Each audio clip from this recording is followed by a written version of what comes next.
Maraming mga pulis sa Pagadian City ang nabiktima rin ng malawakang investment scam ng Aman Futures Group.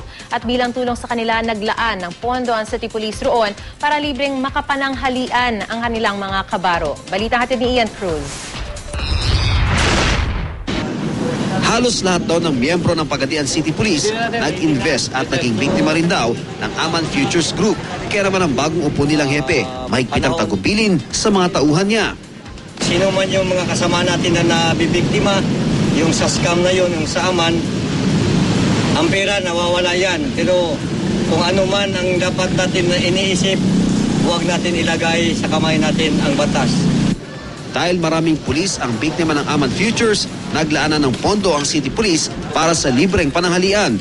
Tulong na rin daw ito sa mga pulis at para di na raw sila umuwi ng bahay para mananghalian at sa gayon ay mas mabilis na ma-deploy. Isa sa mga naging biktima ng Aman Futures, si PO1 Omar Checa na nakapag-invest daw ng 190,000 pesos. Masama ang loob niya sa nangyari pero susundin daw niya ang utos ng kanyang hepe. Naisip mo ba na ilagay sa kamay mo yung batas? Hindi. Naisip ko na lang na pagpatuloy ko yung trabaho ko para hindi ko maepektuhan dito. Si SPO2 Eli Pede naman na team leader ng isang compact team ng syudad, 300,000 piso ang nailagak sa Aman Futures. Ngayong bumagsak ang Aman, hirap daw siya sa kabuhayan. Pasala namin yung alahas, yung upan, kunting lupa para makapagpatuloy sa pag-aaral yung anak ko.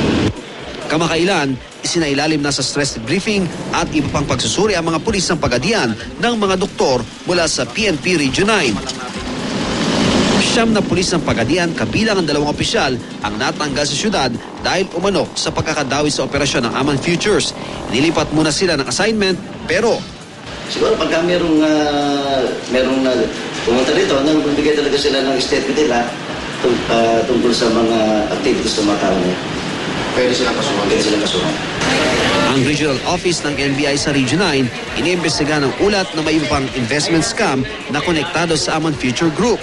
Ang Zamboanga City Police bukas din ang tanggapan para sa mga pulis at iba pang biktima ng Aman na gustong maghain ng reklamo. Mula rito sa Pagadian City, Ian Cruz, GMA News.